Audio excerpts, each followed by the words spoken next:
I'm Matt. I'm Zach, and this is The Anatomy of. On this podcast, we listen to prog metal and rock songs. Usually. And break it down.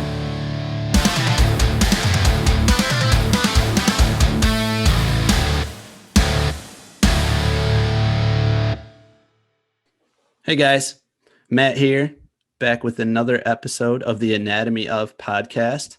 Zach is with us as well. Zach, say hi. No, Zach, I asked you to say hi, so you have to say hi to the people. Where are your manners?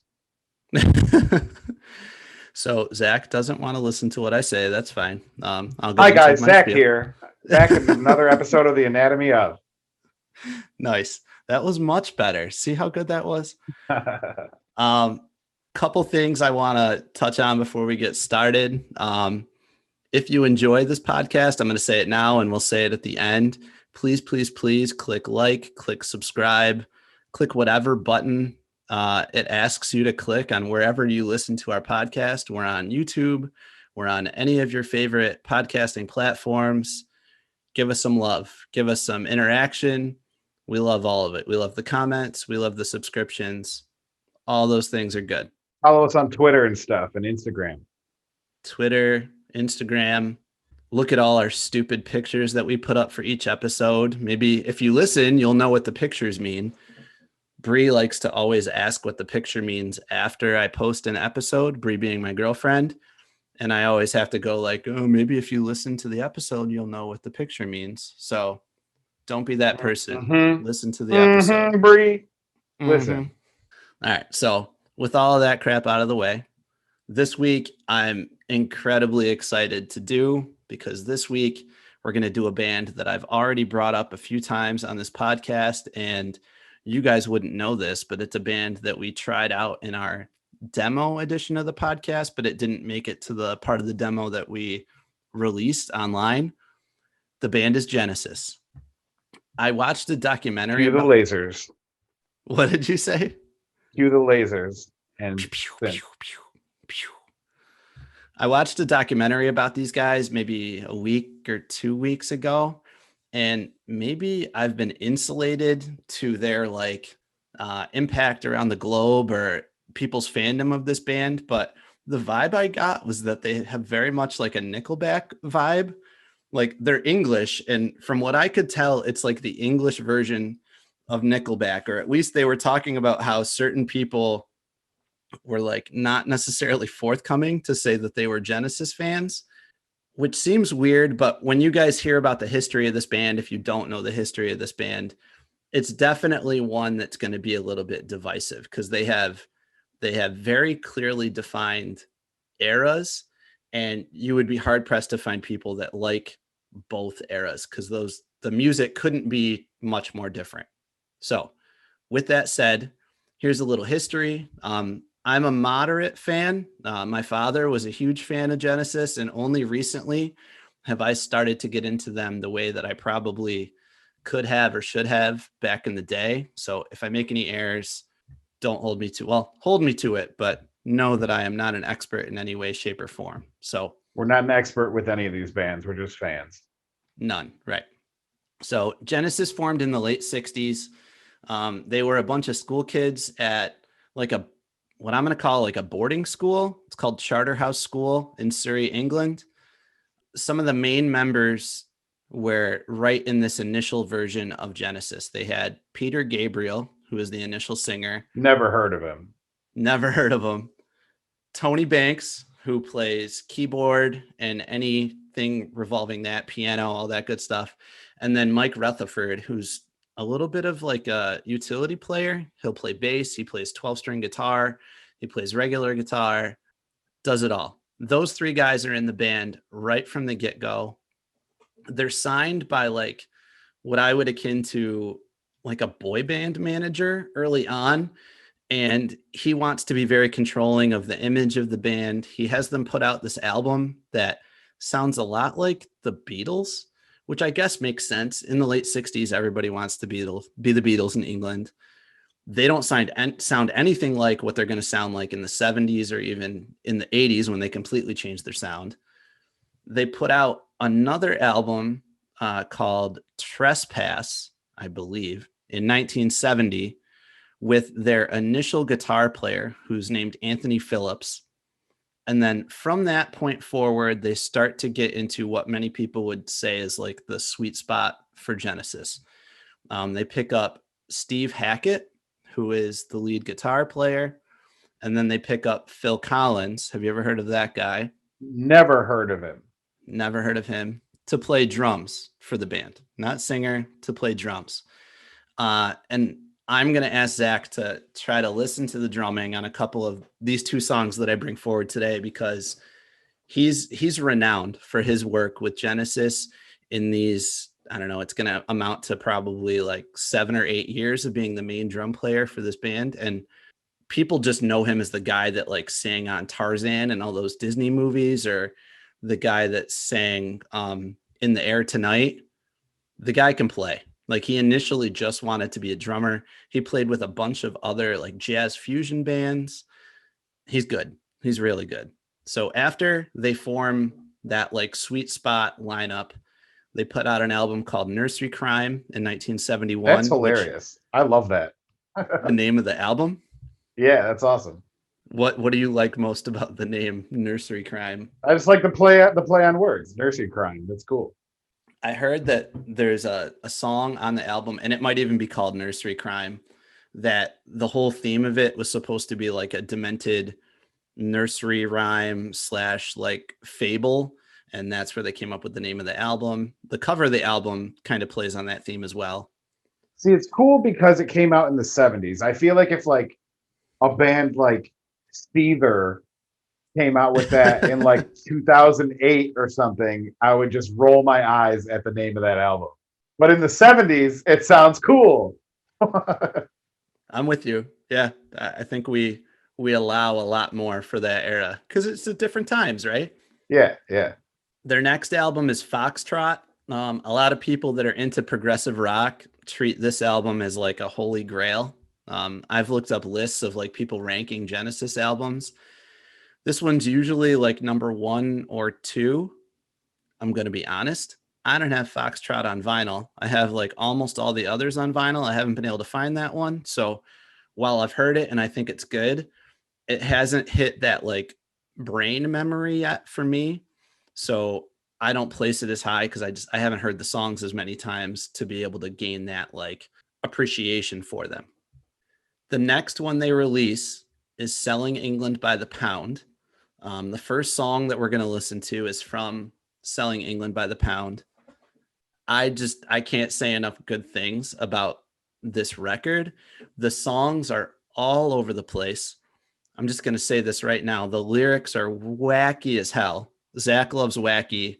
They go all over the place with their themes. They don't try to be bogged down by like, oh, I'm a political action band, or I'm a band where we just talk about a science fiction story that we've written. Like, they just write songs about whatever the hell they want to write songs about. Sometimes that ends up being about men from space. And sometimes, like the song we're going to hear Did you today, call them spacemen? There's like a song called Slipper Men in one of their albums where Peter Gabriel, when he sang this song live, used to literally dress up in an outfit that involved him wearing a bunch of balloons on himself. And he looked like someone just like had a cyst on the outside of their skin, but he's like singing. It's absolutely absurd. We'll talk about that in a little while, but yeah, this album's great. The lyrics to a lot of these songs and the themes are wacky. The song we're going to listen to, it's called Firth of Fifth. I've heard it's a play on this like river in England, which is called the Firth of Forth. So once again, it's in the 70s and they did a little like dad joke. So it's funny because it's a band in the 70s. That's allowed. The lyrics here, I'm going to be honest, I don't know if they make a lot of sense. Even Tony Banks, the main songwriter, keyboard player, piano player, he even said they're probably some of the worst lyrics the band has ever written. We're going to see if we can think of some kind of meaning for these, but honestly, the beauty in this song sometimes drugs help and sometimes drugs don't help. Dude, I don't even think they did drugs. Like, I honestly think this was like more of a clean band, although Oh yeah. maybe someone will come out in the comments and tell me that I couldn't be more wrong. But I don't hear the stories with them doing a whole lot of stuff. But then you would think, why are they dressing in weird ass costumes on stage and writing Well, songs that's about? to sell albums. You think there's a big market for songs about people in space? Well, I mean, Genesis is one of the biggest bands of all time, so whatever they did worked pretty well. Yeah, but they weren't popular. Well, they weren't popular in that way then. Like they were barely getting on the charts in this era, Mhm. even though like the hardcore fans revere this era. This is not when they were selling a ton of records. Right.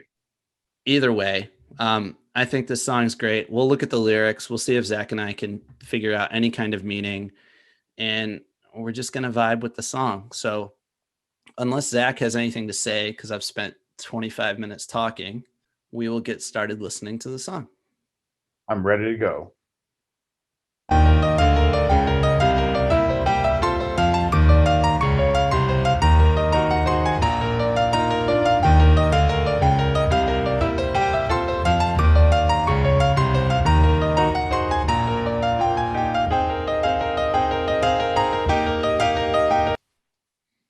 Right away, I like that you can tell it's a real piano, or at least it sounds like a real piano to me with the low notes, because you can kind of hear the strings ringing. But maybe it's not. Maybe it's a synth. No, it definitely is. I read somewhere online that they recorded this with a piano, and then there's a back and forth between which version is the better one, because whenever they played this live, they had to use a keyboard. They couldn't bring a Right. piano up on stage. And a lot of people, oh, and they would like remove this section of the song. So there's going to be like a good minute Oh, and a half, interesting. 2 minute, yeah, piano interlude where they would only do like a tiny little section of it live.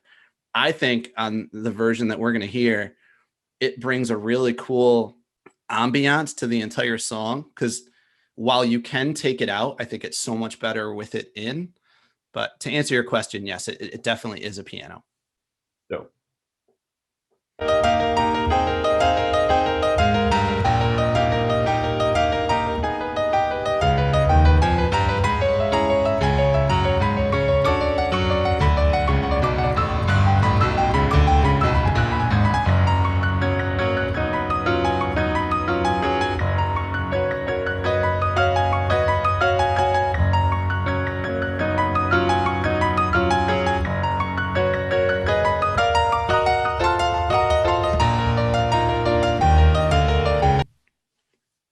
Remember a few months ago, we were talking about like, how do you know when someone is good at the piano?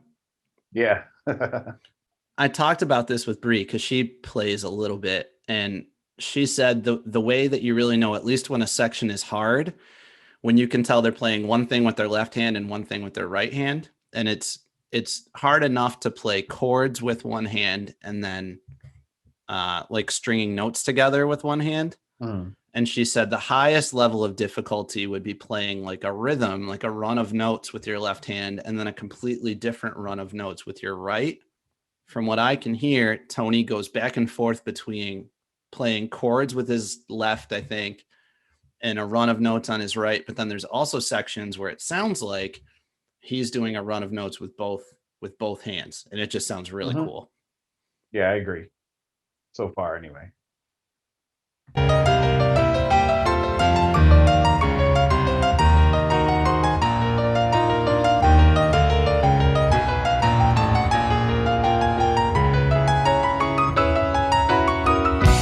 The path is clear, though no eyes can. I always get psyched for that part. I know it's coming, and it goes from like you think you're in a concert hall, listen to someone play a classical composition, and then the drums kick, the guitar goes in, and you're like, oh, this is 70s rock and roll. It's pretty fun. Yeah, it's very quick. It's very quick. I like it. Yeah. See the course laid down long before, and so with gods and men, the sheep remain inside their pen, though many times they've seen the way to leave.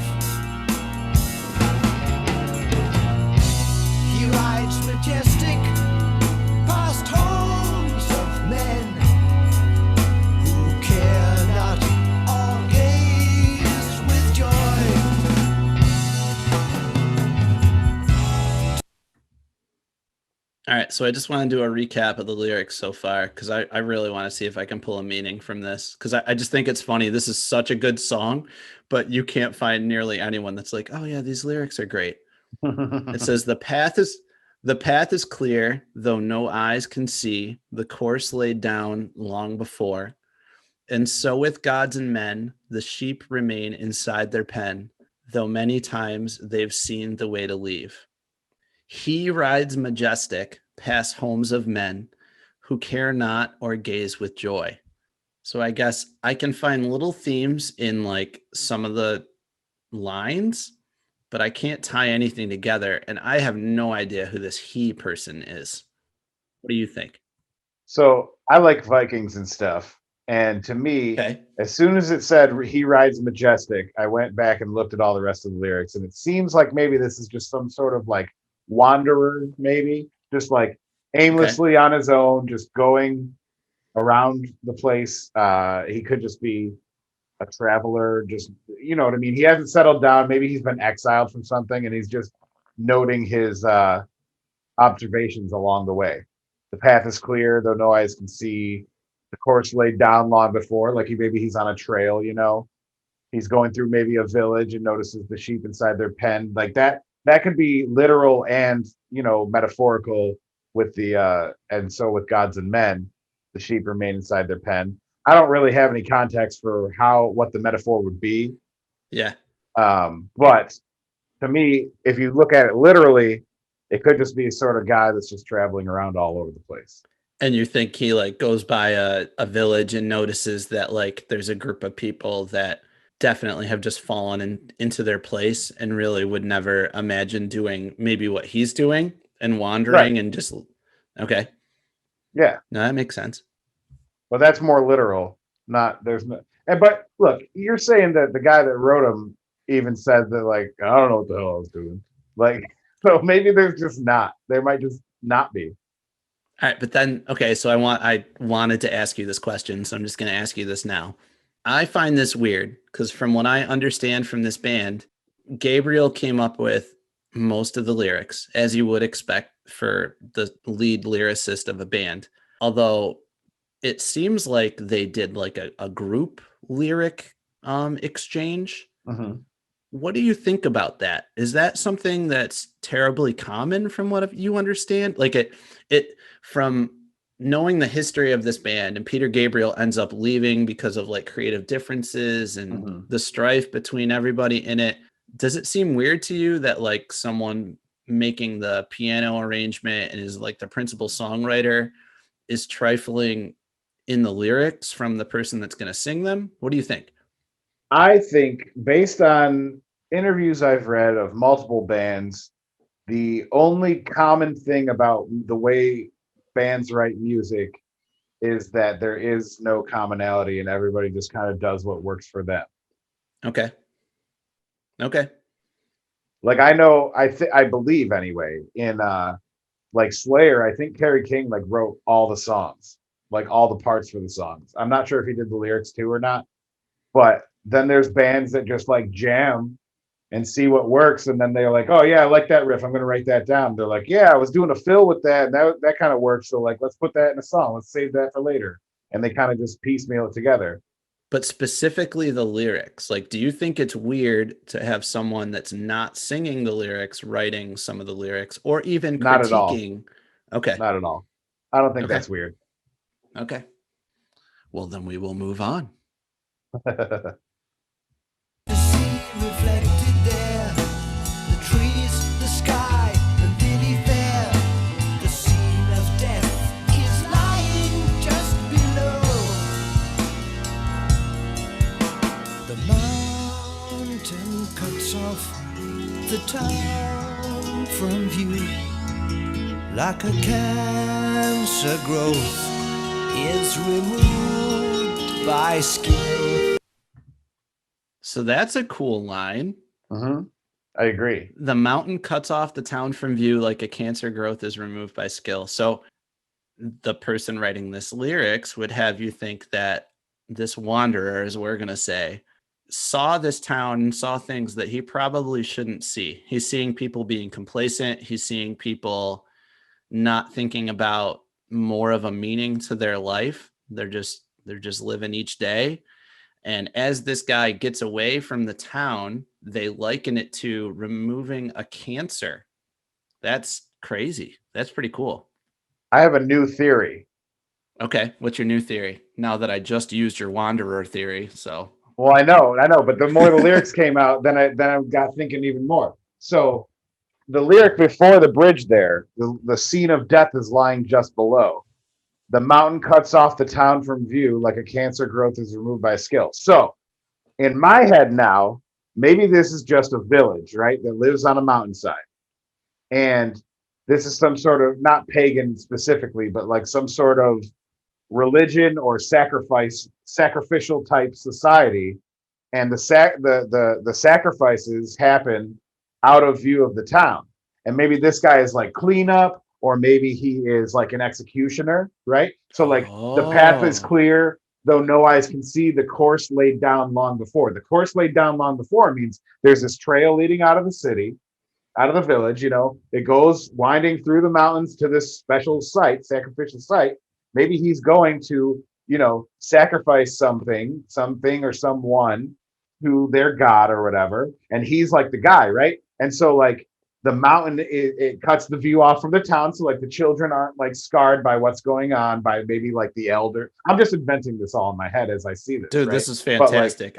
I have so- goosebumps. Like, this is giving me a whole new appreciation for this song. This is awesome. you know what I'm saying though? Like maybe they have to sacrifice something to appease whatever, and it helps the village, and like a cancer growth is removed. Like they're not proud of it, but like they have to do it because that's just what's worked for them, quote unquote, for Yeah. like hundreds of years or whatever. But Yeah. so the context clue there is the course laid down long before. He rides majestic. So like I see a guy on a horse, maybe he's got a big old, axe on his shoulder or something, And so with gods and men, the sheep are made inside their pen. Like these people don't even realize, like maybe there's only a council of elders that are even aware of the sacrifice, right? Yeah. So like this like council of elders protects the village. The village doesn't even know what's going on until like they get older, right? So like this town is just living gleefully, blah blah blah. Every day's great. Woohoo! We have a great village. Meanwhile, there's this sinister shit happening that they don't know anything about because it's out of view of the town and all that. Oh shit. Okay, so with all that you just said and foreshadowing, I know what this song sounds like moving forward. I want you to remember even the piano line that started in the beginning. Think of the bottom notes that he was playing with the chord, Okay. or chords with his like left hand. I'm thinking that's the sinister shit, like dun dun dun dun. Mhm. Obviously, I can't sing. This has been a theme, but remember those notes. And then with his right hand, he's doing like the do do do do do. Yeah. A nice dichotomy there. Right. So that's what I'm thinking. Yeah. So the music is matching the lyrics. We love when that happens. Instrumental music is great. This is going to be a long interlude. So let's get back into it. We were just at like a cancer growth is removed by skill. Let it be revealed. A waterfall is madrigal, an inland sea is symphony. Na na na na na.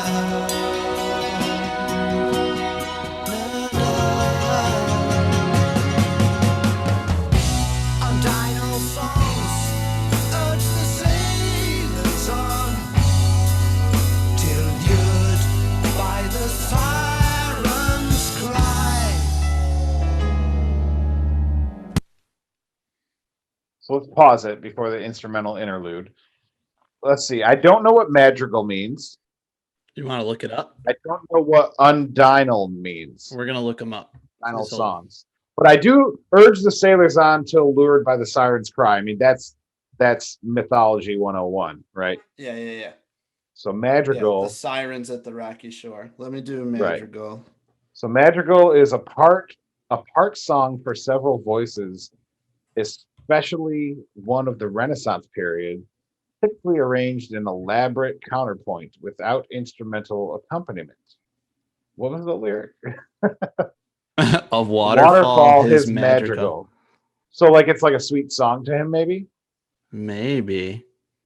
like the sounds of the waterfall. Maybe he's referencing, or Yeah. she, or And they. to be honest, this song might be just taking a turn and might mean something completely different in the second half Mhm.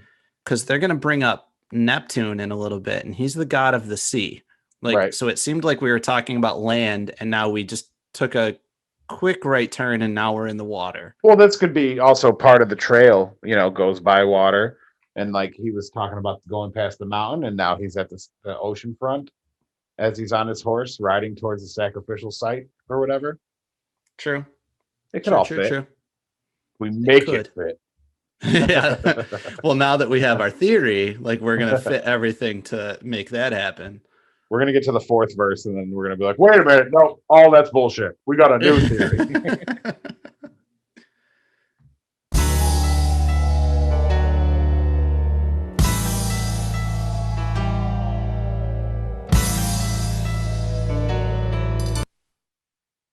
I just love those sounds in the background. I just need to acknowledge them.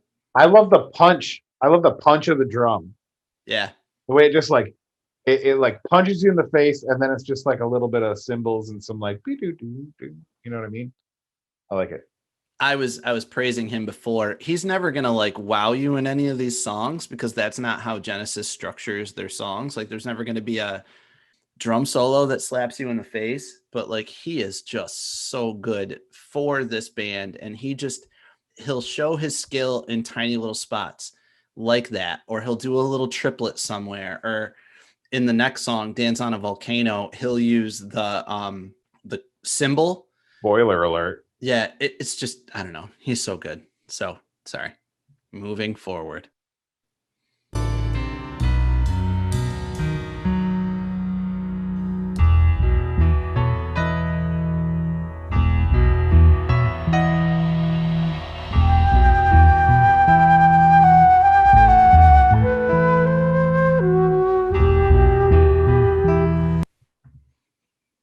Zach, did you think that sounds we dark. would ever did you ever think we were going to listen to a song that had a flute solo? 100%. You did? Really? That would have been something that you had on a list? Of course, we're listening to prog. Like it's got everything. Of course, For the I thought there'd record, be a Peter flute. Gabriel does the flute solo. So it's Peter Gabriel playing the flute. It sounded like sad, and that fits with the theme too. Like maybe this executioner doesn't really like his job, but he knows too much, and this is the hand he's dealt. But you'll find out in like a minute or so, the flute goes crazy, and you can definitely tell he loves his job. No, I'm just kidding. He definitely. Right. That would be great if that's what happened, though.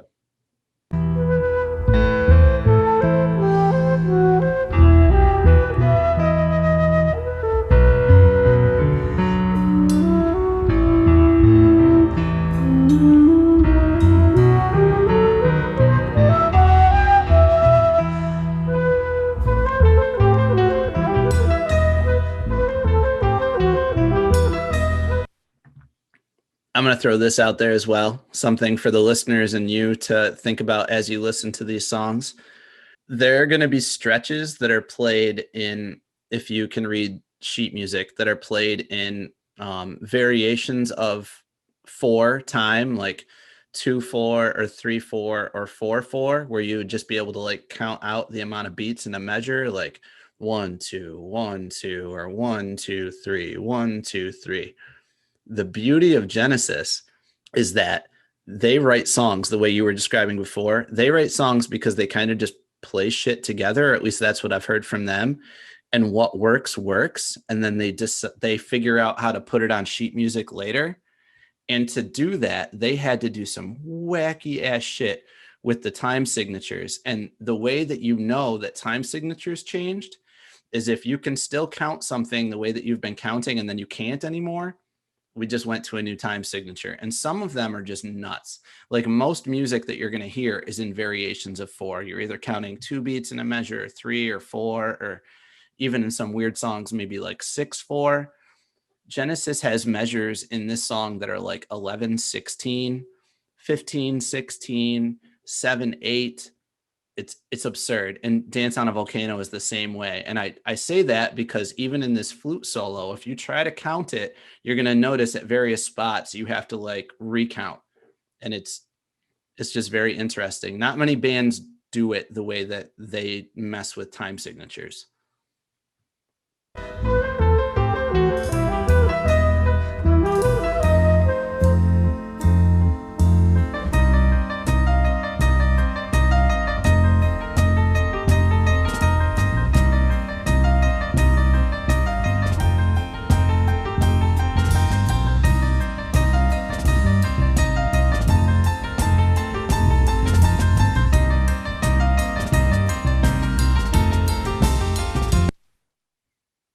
I just like the bass creeping in, just like getting a little funky in the background. Yeah, A man. little bit coming in. Yeah. Just a little tinge. I like it.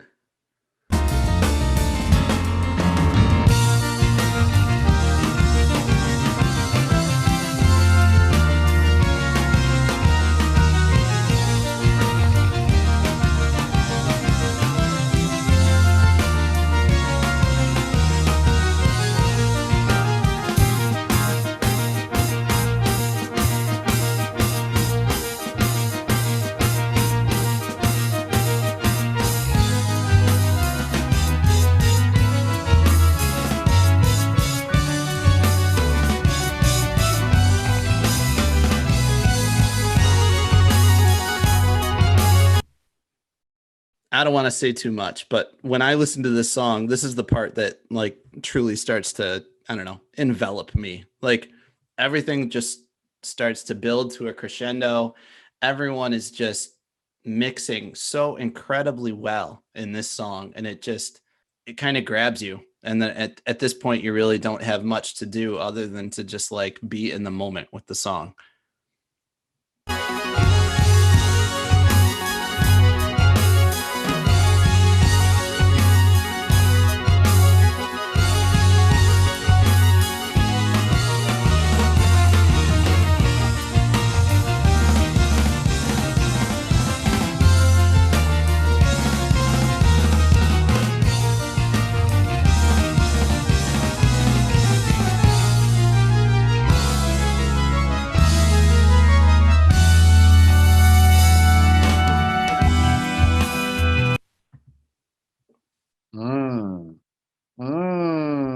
I just like the end. The end of that section I like didn't like that much. So I thought it was a little cheesy, just the way it like, ba, ba, ba, ba, ba, you know, like that's just like I've heard that 1,000 times before. But then the way as soon as I was thinking like, I don't know if I like this, it like transitioned into something really cool, and then I was like, oh Into yeah, the electric guitar wail. Yeah. Right. So this electric guitar solo from Steve Hackett is probably one of their more famous like sections, and he didn't stick around with the band throughout the entire life. Like he wasn't there during the 80s when they were making just like gigantic pop albums, but he's gone on to like play some of these earlier Genesis albums live with like his own band. I actually got to see them in Ithaca 2 years ago, I think. That's cool. He did like a Genesis revisited show where he played this entire album from start to finish. The guy who sang was like, he sounded exactly like Peter Gabriel. It was unbelievable. But I bring that up to say Steve Hackett has said whenever he plays shows, he has to play this solo because it's like the thing that everybody asks him to play. It's not incredibly technical, but it fits so well. And honestly, with Genesis, it's very heavy on the keys a lot and the drums and the bass. You don't get a lot of that electric shining through. And this is a moment in their music where he gets to just like do his thing a little bit. And he doesn't try to overdo it. I think it matches the song perfect. You let me know what you think. All right.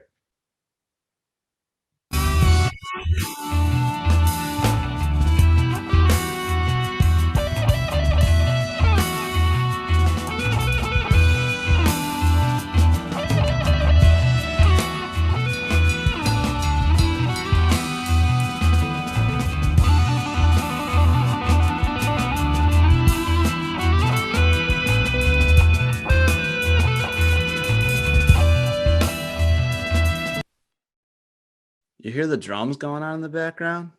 Honestly, Honestly, I was just gonna pause it too. Yeah, I was just gonna pause it because I was gonna say the drums and bass I thought were actually I found myself paying more attention to the drums and bass than the solo, but the solo work it seems like the solo is still part of the band rather than the solo being a feature, if that makes any sense. I couldn't agree anymore. I couldn't agree anymore. Like it's important that it's there, but like I don't know, I was paying attention to the drums and bass and like his little whatever. I mean, obviously I didn't do that right, but I liked his little fill. You're gonna need to do that louder because we didn't pick that up over here, and I need to make sure I hear that. What was he doing, Zach? It was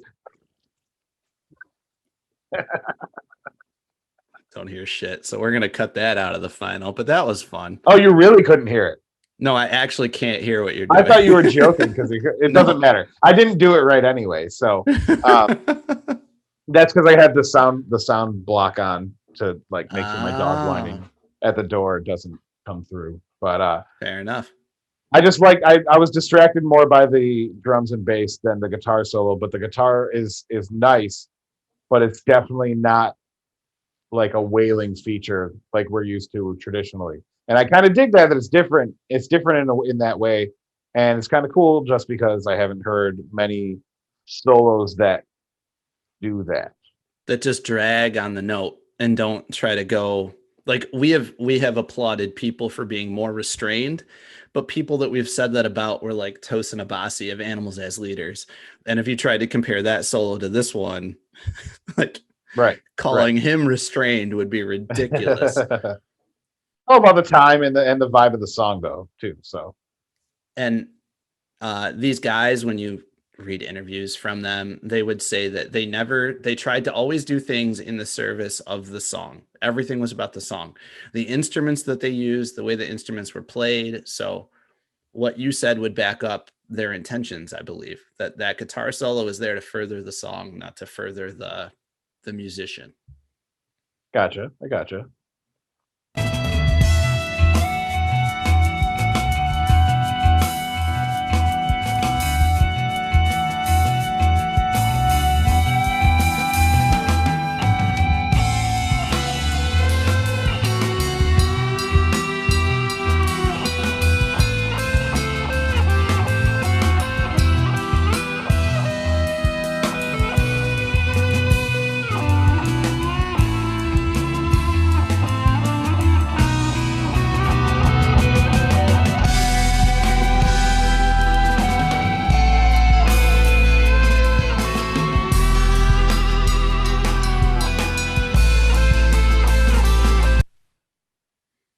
What makes the bass like kind of ring out like that? Ring out like what? Like it's like a little bit for me. It's not well, no. I mean, the whole point is like a bass is playing a bass line, and then it was just heavier, like more round. It was like, whoa. So I'm gonna be honest. They don't have a dedicated like bass player. Mm-hmm. So on an album version, and I don't know the answer to this question. Maybe someone that listens to this podcast will know, but sometimes they laid down the bass through the keys. So like sometimes Tony Banks would be playing a spot on the keyboard to like do the bass line. Other times Mike Rutherford has this fantastic guitar that literally it would look like a 12 string, but the top half I think is a 6-string guitar. And then the bottom half is the bass. So it's not a dual neck. They just put it all on the same fretboard and everything. It's just like a dual instrument. Like he literally has a bass and a guitar on the same thing. Like he has a neck for a guitar and he has a neck for a 4-string bass. Oh, so it's a dual neck then guitar. Yeah, but it's not a 12-string guitar dual neck. When you said a 12-string, I was thinking of like one fretboard and it was strung as bass on half and guitar on half. No. But it's still a dual neck. Okay. Yeah, maybe that's a thing, but when I think of 12-string, I think of two. It has to be a dual neck. That's a lot of strings. Oh, because 12-string guitars are like classical guitars. There's 12-string guitars all on the same fretboard. Yeah, for sure. You've seen one with just 12? All right. Well, yeah, but it's weird because they're like kind of doubles. It's like it looks like separated by doubles, like sets of two, like 6 sets of two. Okay. And so, but like that's how they like strum so fast over everything. And there's like thumb picks and stuff you can do for classical guitar. Oh, okay. No, that makes sense. Yeah. You know what I'm saying? So when you say 12 string, that's what I was thinking of. All right. And when I say 12 string, I'm defaulting to a double necked, like 6-string guitar just with another like Right. arm to I it. gotcha. His thing's cool because he has a guitar and bass all together. That's cool. With all of that said, I don't know if Rutherford put down the bass line, or I don't know if they played it on the keyboard when they recorded this thing. I really don't know who recorded it, because they had guys playing lots of different instruments for these things. So Right. I really can't tell you. When But you said that they laid part of the bass down on keys sometimes, like Yeah. that makes sense that what I'm hearing is probably a key then. okay. Because the way it's able to be held out, it's very I don't see how you could do it with a string. That's why I was asking, because it sounded different, Okay. but that's cool. That all works. Nice.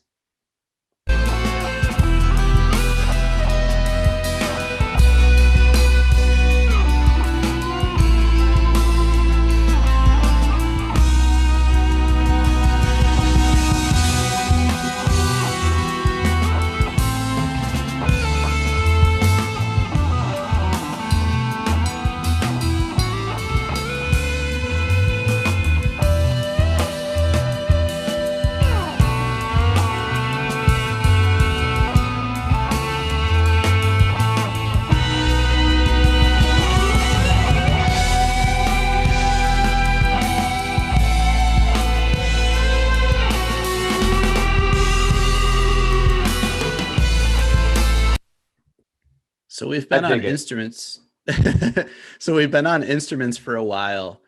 Do you see any tie-ins to the story that you were trying to tell before, or have you totally forgotten that? I don't. You're kind of lost in the song. Okay. I think All right. maybe if we were trying to justify it could just be like, so I kind of peeked at the fourth verse, Mhm. and I'm thinking that when they were talking about water before and the waterfall, like maybe he's going along a stream that maybe then turns into a river, and then it's just like a long trek. So now he's just like, okay, I'm just in my thoughts, and like this is just what's going on in his head. And then when the Yeah. fourth verse hits, it might still match that he's like going towards the end point or something. Okay. But in general, you're just kind of digging where they are with the song. Yeah. I like forgot. I'm not thinking of the narrative right now. I'm just thinking about that the way it all fits together, and it's really cool. Yeah, and that would go along with what most people say about this song. That you kind of like those lyrics are there, and then that's what they are. They're kind of just there.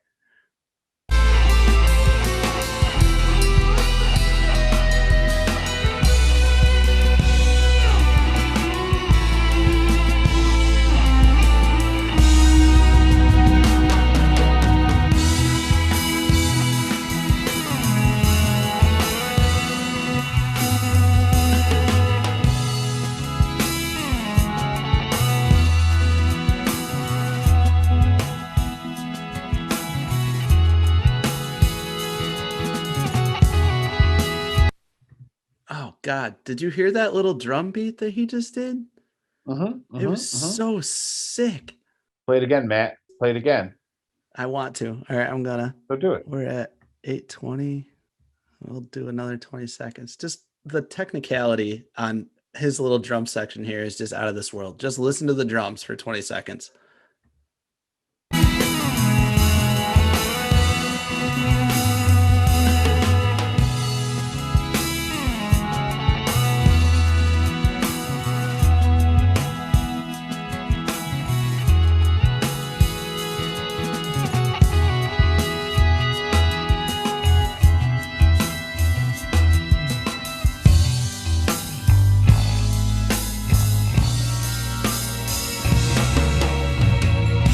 Now as the river dissolves in sea, so Neptune has claimed another soul, Oh, and so we've got What, Zach? the What? Sandmen. sorry.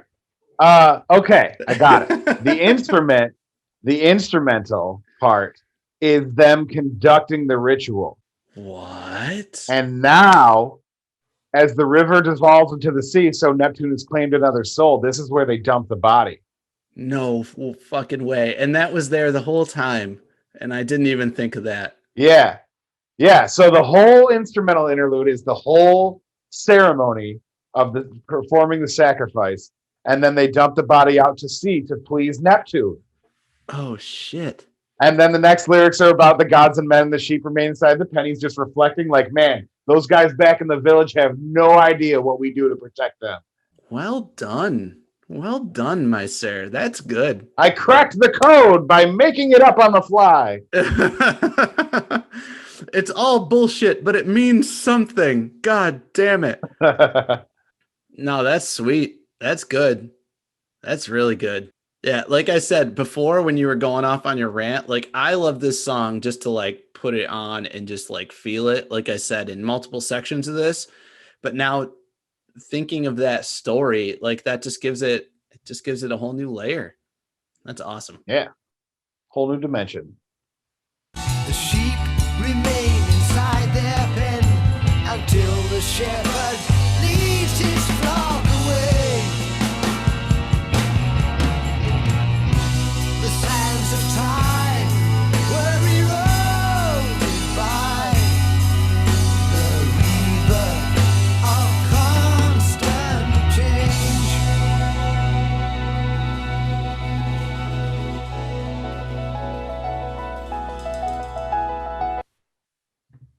Then it comes full circle with that piano again. I got it. You did, man. They reference the people not knowing anything by the sheep remain inside their pen until the shepherd leads his flock away. The sands of time were eroded by the river of constant change. The sacrifice is to usher out the eldest member and usher in a new member into leadership. Shit. No, that's good. What role do you think the keys play in this song? So like the piano interlude that they start the first minute with, and then they're coming back to it these last like 15 seconds. Can you tie that in anywhere? Nope. I think the instruments in the interlude though might be like different. Every instrument's a different character. Sure. You know, like like a member of the sacrificial band of people. And yeah, but that piano is so prominent in the beginning. Like, well, that I think that goes back to this executioner guy or the guy that we're following along in the story, right? So like that was just an intro to him like coming into the scene, setting the tone, and now like they've performed this and they've washed the person out to sea, and now it's just kind of like going back, like okay, he turns around his horse and he starts going back to the village. He lives another day. All right. Well, the person who got sacrificed isn't going to live another day, but because they got fucking killed. They got swiped. They're done.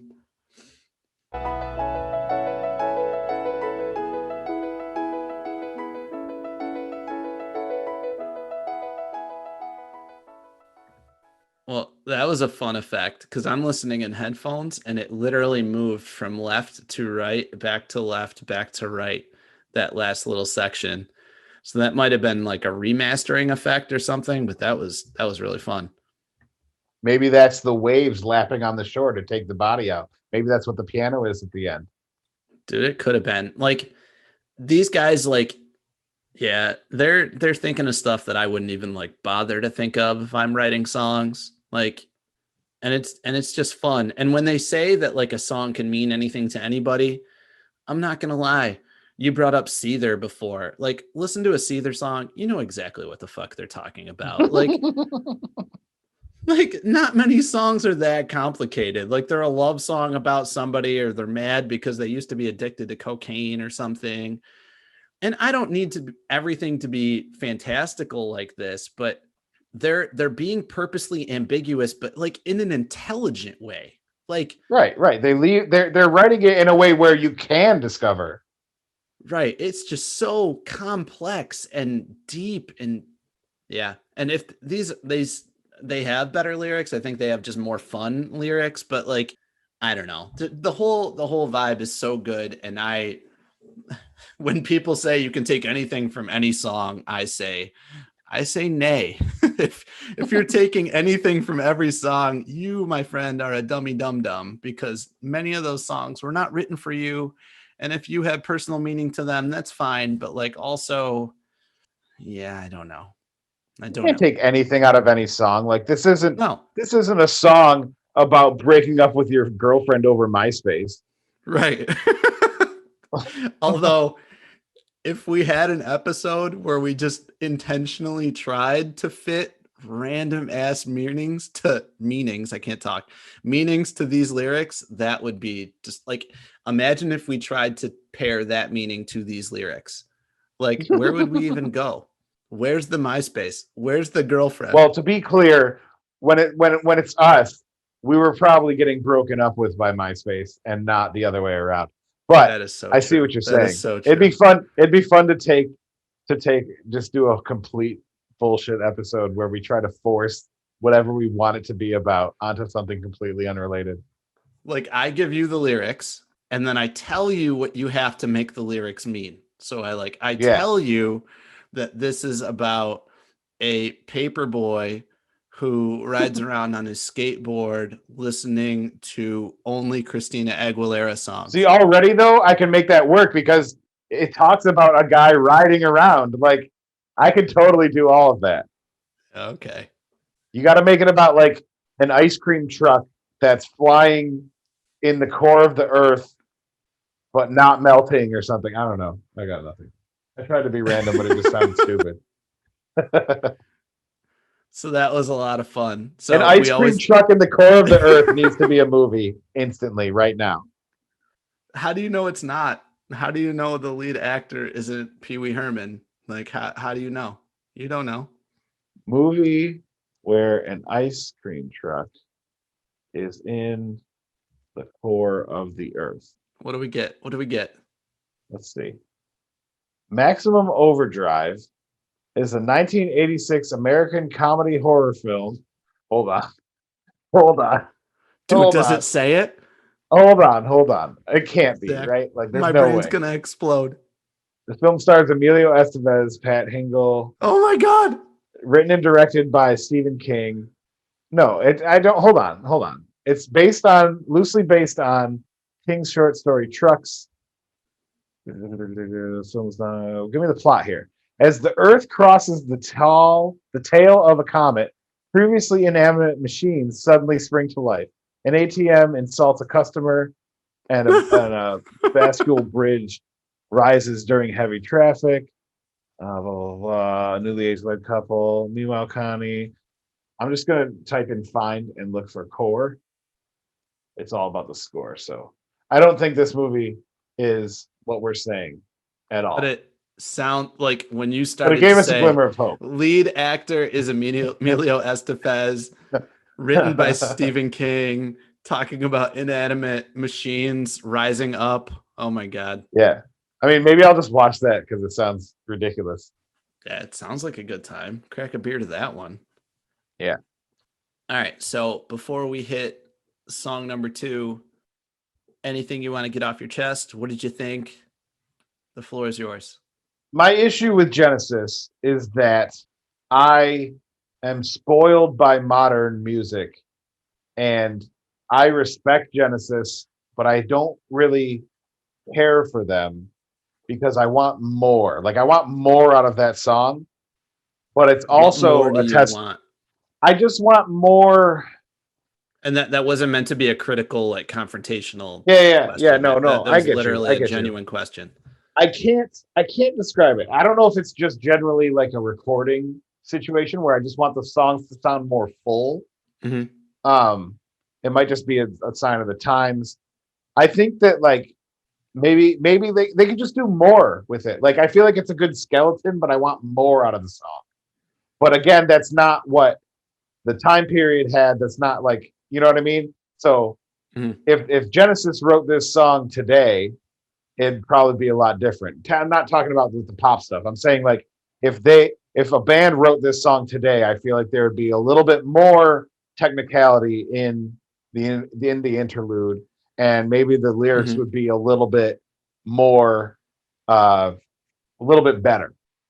I don't know. It's not bad. I can't explain it though. Like I don't dislike it. I just want more out of the songs. So do you think it's kind of where I was last week, where it might just be like a personal preference kind of thing, where you can sit there and you can say I dig this, but I can also like simultaneously identify my, what's the word I'm looking for? Not preconceptions, but my biases. Like, are you just biased towards instrument or music that's just a little bit more heavy-handed, a little bit more blatantly complex? Yeah, I mean, I think I like if this had more synth underneath it to just give it some like. Mhm. I feel like there's no like balls in the song. Like everything's really good, but there's no like underneath it like driving it. I don't know. I don't know how to describe it. Okay. I like the song. I enjoyed the song, and I wanted to listen to the next song, but like I just have always felt like there's just something missing from the Genesis songs that I've heard. Okay. And I don't know what it is. And it bothers me because I want to describe it, but I can't. And that sucks because that's like the point of this podcast. Well, maybe by the end of this next song you'll find that. I think the synth point is interesting in just that, like, when we go to see bands live, the synth obviously isn't even like part of the band. You know what I'm saying? Like when we went to see like Angel Vivaldi, he's a guy that plays guitar and then he tracks everything else and it kind of just sits there. When we have seen Divinex, which is a local Rochester band, they have synth in the background and they're playing like incredibly intricate guitar parts and it's fun, but like if you took the synth out, that song sounds like probably total garbage. Whereas the Genesis song, I'm not gonna lie, if the synth isn't there, it doesn't sound the same. It just is what it is. But that's Where what the I mean. Is like it helps gel everything. I think like it's like a But driving force underneath.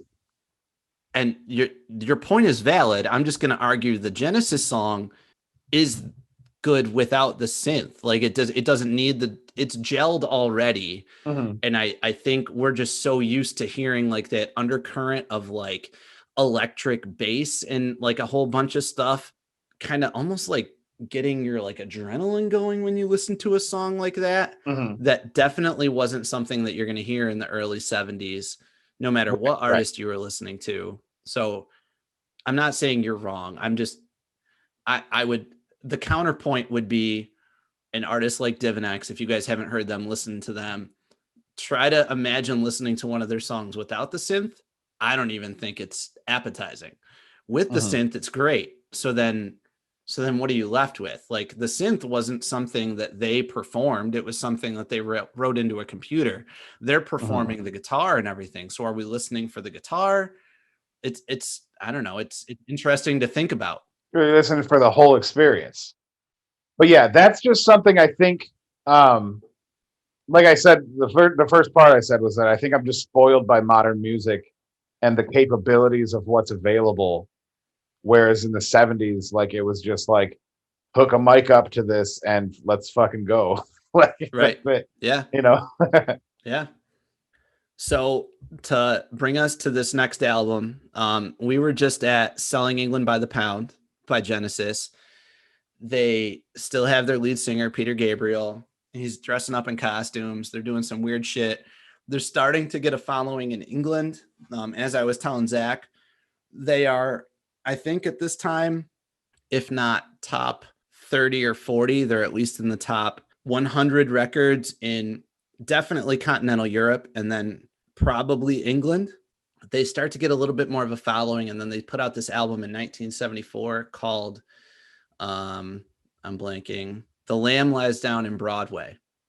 The Lamb Lies Down in Broadway is a concept album about this immigrant who's living in New York, and all of the songs throughout the entire album are either written from his perspective or people looking at him. It's a very ambitious album, and while they wrote that album, the process of them jamming and trying to make every song co-songwriters for all of the 5 members of the band just got way too much for all of them. Peter Gabriel was having a baby at the time and didn't feel like the other members were respectful of that.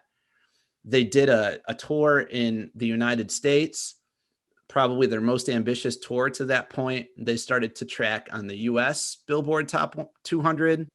And then it's at that point, right after the tour, Peter Gabriel leaves the band. And what people that listen to this band now don't remember is like at that point, and really with most bands, the lead singer is the most identifiable part of a band. They're the people that people are drawn to, especially with his costumes and his theatrics. And a lot of people didn't think that this band was going to survive. They tried out a bunch of lead singers. Genesis has never really said who tried out. They said that there were big names that tried out. And what they would say is every single time someone came to try out their songs, Phil Collins, who was singing backup for a lot of them, would just like show the guy how to sing the part. And then the person would come in and sing it. And they'd always be like, well, he's not even doing it as well as Phil. So next person. Right. And then they kept doing that. And they were like, oh shit. We think we have our lead singer in the band. And that's what happened. He basically, he was still the drum player for anything that was laid down in studio. And I think he did that for quite a while. Slowly, he gave up his live playing duties to a session drummer, Chester Thompson, who's American. He's really, really, really freaking good. And when they play live, they would do like just back and forth drum solos between the two of them. Like not many bands that you go see are going to have two like full drum sets on stage. That's cool. Yeah, I think it's pretty cool. So for this next song, it's an album that's the first one without Gabriel. It's called, please hold, I'm blanking for some freaking reason. Dance on the Volcano, right? No, that's the name of the song. It's called A Trick of the Tail. Thank you. Trick of the Tail. That's the first album without Gabriel. They still have Hackett. They still have Rutherford. They still have Banks. Collins is now the lead singer / drummer.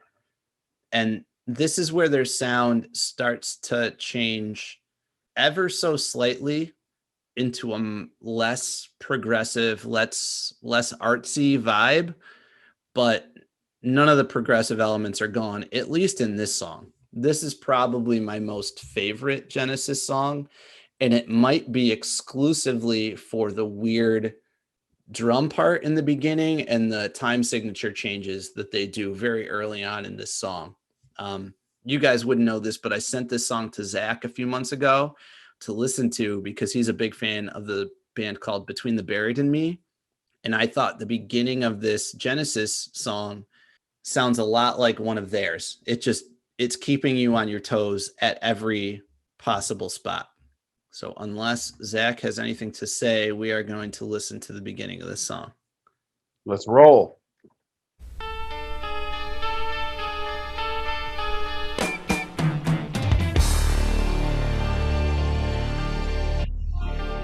Hell yeah.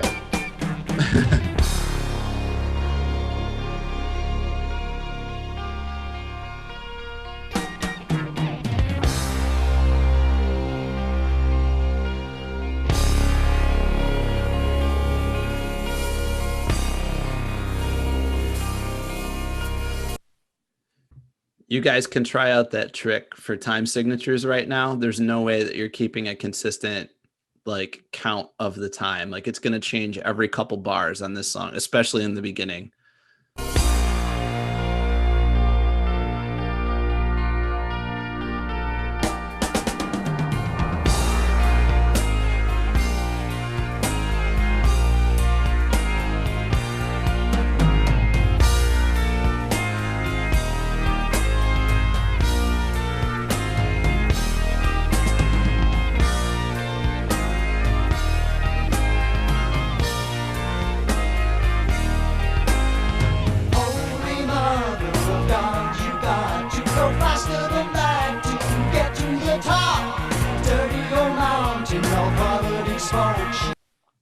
The cymbal hits on this are just, I don't even know. No matter where I am, I always gotta try to like hit it. It's so incredibly like offbeat. I think this part is in like 7/8, I think.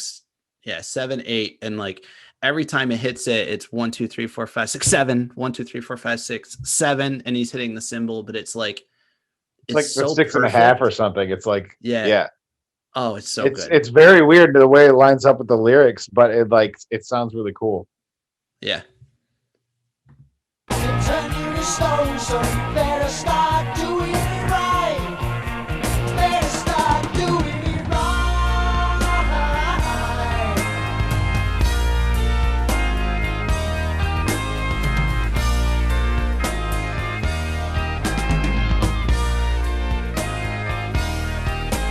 You're halfway up and you're halfway down.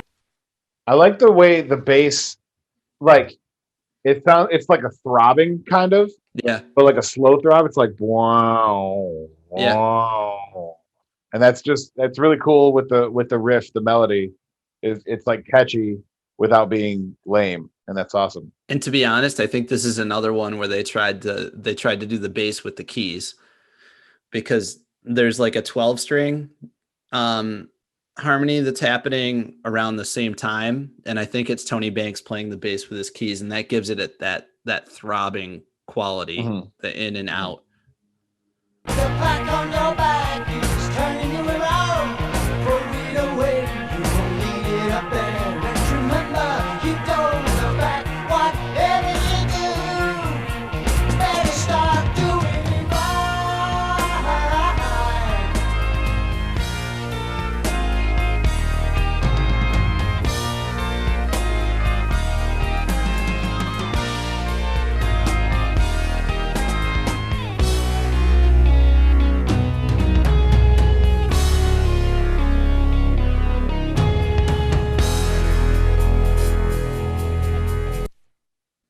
See, like even this song, I can hear more balls behind it. I think it's like something with the breadth of the breadth. Is that a word? I think that's a word. The breath. Like on the first one, this sounds more full. Like this song is giving me the vibe that I just that something I cannot name Okay. in the first song that I wanted. And I in no way disliked the first song. I just wanted more. I wanted this full sound out of it. And I just think it was missing something to not give me that rich, like cover me up in a weighted blanket feel. Where this is giving me that. Okay. Because I liked everything about the first song. I liked the words, I liked the melodies, I liked the way everything worked. It just didn't have like a little, like I needed like, I don't know how to say it, and that sucks. But I like that so far. Speaking of the words, we don't have to do it now, but we should check out them at some point. So I'm gonna pull those up, and we can talk about them in a little bit.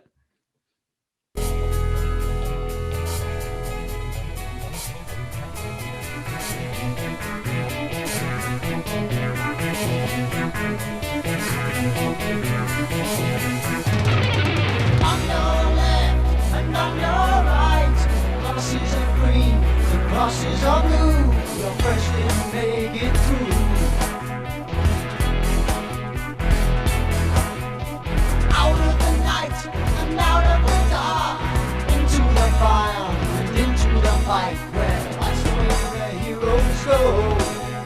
Oh, oh. So I'm trying, but we didn't start at the beginning. So I'm completely useless as to the meaning of this song, only to say that I could probably throw something out there that would be completely obvious, to say that like this is about maybe tiptoeing around things that could damage your life, and you're always dancing on the edge of disaster, but things are going well for you in the moment. That's all I could say for right now. And like there's definitely volcano vibes in the lyrics. Right. And the volcano is obviously the bad part of what you're teetering on. Right. Right. But yeah, I mean, I would agree with that. The lyrics don't seem to be anything like they're literally talking about going to the top of a dirty old mountain. Like it's very literal in the lyrics what's happening, but taking the metaphor that you described makes a lot of sense. So To a cracking mother, blazing hot, the molten rock, still the land. And the lava That part, as he says, spills out over the land, and they switch to this like, whomp, whomp, whomp, whomp, whomp, with the drums doing the weird like fills. I like that a lot. That was really cool, especially as they changed it, I would think intentionally, because they're talking about the cracking Mother Earth, blazing hot, the molten rock, and then as they say spills out over the land, which is like the climax of that situation of that verse. Yeah. they change it up and make it into like a cool part of the song to make it more Interesting. I don't know. Spills out over the land was very featured in that verse for me, based on what they did with the music. That's all. I agree. is the lava who licks your boots away. Hey, you don't want to. I'm going to pause again. I'm feeling more confident in what I said, even though I don't think it's revolutionary, just with that line. And the lava's the lover who licks your boots away. So like if you're ever so teetering on disaster, like certain people love to live their life that way, and they'll act like they don't like drama or they don't like the potential that their life could slip into complete disaster, but they definitely do enjoy that. So that line definitely speaks to that. And the lava's the lover who licks your boots away. Like that's, Yeah. I don't know, I think that's pretty cool. When you said, I just know so many people that are like, when they overtly say, I just hate drama, it's like, I've never said that sentence in my life. Like, you obviously love drama. Like, you're Right. drawing attention to yourself right now by saying that. Anyway, Yeah. that's a personal problem. If we're painting pictures here, that would seem like someone that has their arguments in public on speakerphone. I'm just going to throw that out there. That would be that kind of a person. Oh, yeah. Yeah. They're definitely posting like, oh my God, I just can't with today. And then someone's like, what's wrong? And then they're like, nothing. Don't worry about it. It's like, well, then why are you posting this publicly? I know so many people like that. All right. Yes. Yes, Queen. Yes. All is well. Better start the dance. Do you want to dance with me?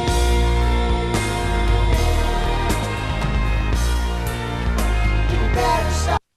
And do you want to dance with me is obviously them pulling you into their bullshit. Right. Right. This fucking guy. I love it.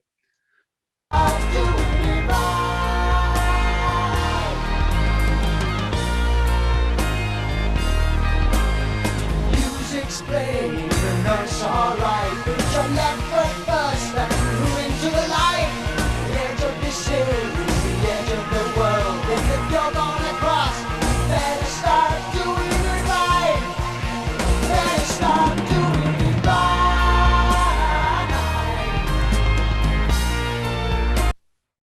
So I'm going to say that's his way of saying, if you're gonna teeter on disaster, if you're gonna be on this precipice and you're gonna constantly be flirting with your life falling into a complete shit show, you better know how to do it correctly. You better not be a novice to this little game where you're constantly going to have drama falling into your life, where everything is going to seem like it's not working out well, but also you're having don't fuck around. Oh, this is a song about Phil Collins having to take on the mantle of Peter Gabriel. You think? No way. Just based on what you said, the last three things you said. Oh, no. Okay. Yeah. Like if you're going to take this mantle, if you're going to Like if you're going to step up, yeah, you got to be prepared for all the shit that comes with it. Interesting. Okay. I wouldn't even thought of that, but you're right. I basically said it. I just didn't say it was him. Better start doing it right.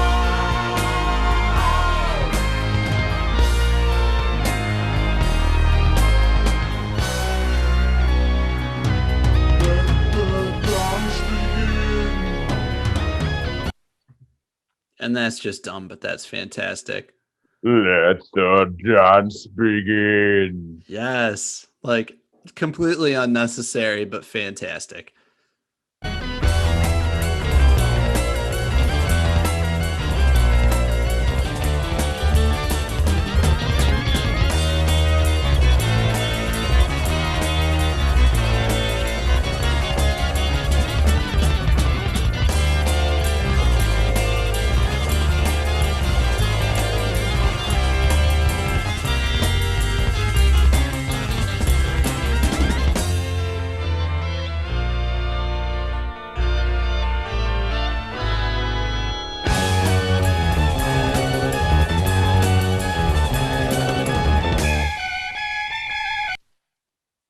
This is sick. This is dope. This is dope as hell. That's it. Well, I'm not done. I was gonna say I just love how they don't abide to conventions. Kind of like Opeth that we listened to a couple weeks ago. Like they don't give a shit where they put their lyrics in the song. They don't give a shit where the instrumental part is. It could be at the end, it could be at the middle, it could be at the beginning, it could be at multiple spots along the way. They just kind of let it happen. And I love that when I listen to a Genesis song, all of those things can occur, and it's not like I'm listening to something that was just like formulaically spat out back at me. And when I say that, I need to remember that a lot of their music in the 80s was like that. So I have to be careful. But music in this era couldn't have been further from Well, that. you're talking about what you like. Right. Yeah. Like the lyrics finished, and then there's a 2-minute instrumental outro, which is dope. And they just let it hang. They just go for it. Yeah. Fun as hell.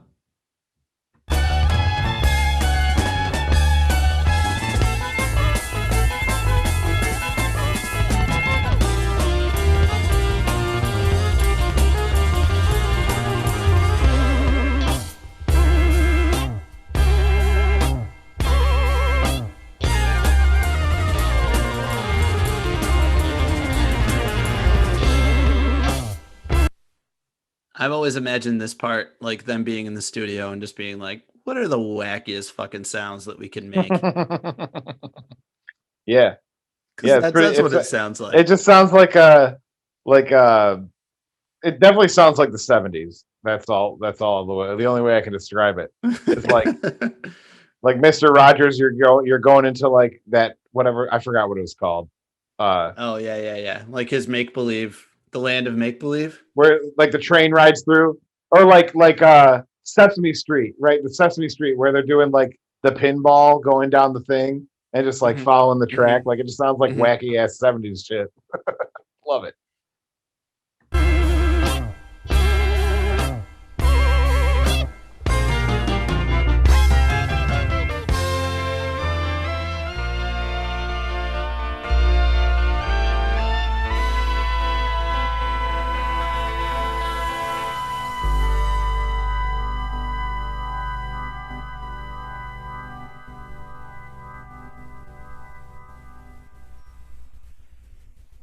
All right, my friend, take it away. Thoughts, feelings. I loved it. Loved it. Wow. Yeah. Wow. And again, I like the first song. I just wanted. It bothers me so much that I don't know how to describe it. But you say you wanted more, honestly, and I'm not trying to be overly critical. What more was in that song? If anything, I think that had less layers than the song previously. I'm not going to lie. Right. This is why I'm mad, because I can't figure out how to describe what I'm trying to say. Okay. Yeah. It's and like you'll figure it out, and it'll be when we're already done recording, and you'll be laying down 100%. And you'll text me. I'm like, I got it. Gee, Scott. But in no way did I dislike the first song. Yeah. But the second song had the je ne sais quoi that I'm missing in the first song. That undefinable quality. Interesting. Yeah. The intangibles, you know? Yeah. Well, before we wrap up, I'll just give the listeners a little bit of extra Genesis history if you're not someone that's completely familiar with the band. So after this album, Trick of the Tail, they did another album, Wind and Wuthering, with Hackett still on lead guitar. And then their first album as a 3-piece, Steve Hackett decided he wanted to do his own solo thing, where it was Phil Collins, Mike Rutherford, and Tony Banks. They put out an album called And Then There Were Three. And it is I know, not very complex.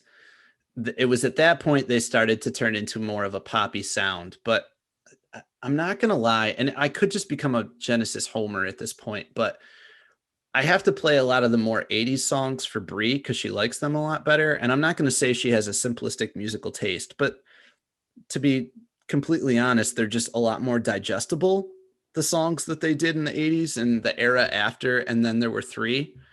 But if you listen to their catalog, and we talked about this last week, no one has time to listen to every song from a band from start to finish. I've become like moderately obsessed with this band. So I've gone through each album. They're always going to have a couple songs, even in their mid-peak, like they were the number one album on the Billboard 200 period in the 80s. They have a couple songs that you could have thrown on this album. They seem to always do it. They just then became a little bit more commercially palatable. And they've even talked about it where they said, listen, music in the 80s was driven by singles and it was driven by music videos. So as when you were recording your album, you knew that you had to have 3, maybe 4 that could be played on the radio. And not many people were going to actually listen to the whole thing because at that point you had tapes that you could throw in the car and you could fast forward. Right. We were past the era of vinyl. So they intentionally tried to make music that was a little bit more palatable to the bigger audience, but they also were still doing complicated stuff. So that's my way of defending them, but I'm not going to act like if you put on a song from like Abacab, which is one of their 80s albums, it's going to sound much like what they did here, but you can definitely tell it's still Genesis. And I think that speaks to their talent, that they could have done, that they could do all of that and withstand the loss of a lead singer and a lead guitarist and still do their thing. Yeah, so that's fair. That's Matt's little spiel. So yeah, I don't know. I think they're good. These are just fun songs to listen to. Anything you want to add, Zach, for today? No, I had a good time. I really like doing this. I like getting exposed to stuff that I wouldn't check out otherwise. And yeah, it's pretty cool. So here's our plug again. We did it at the beginning of the episode. Hit like, hit subscribe, hit you love us more than anything in the world. I'm sure there's a button that says that somewhere. No matter where you listen to us, type some feedback. Follow us on Instagram, Twitter. You can like our YouTube page too. We post a video. It's just the audio basically with the image, but we're on there too. If you want to check it out there. Nice, man. So, Zach, tell us what we're supposed to be doing in this crazy world we live in. So you gotta, if you're able to, get a vaccine. After that, if you can't, wash your hands, wear a mask, keep your third eye open. What he said. Bye. Adios.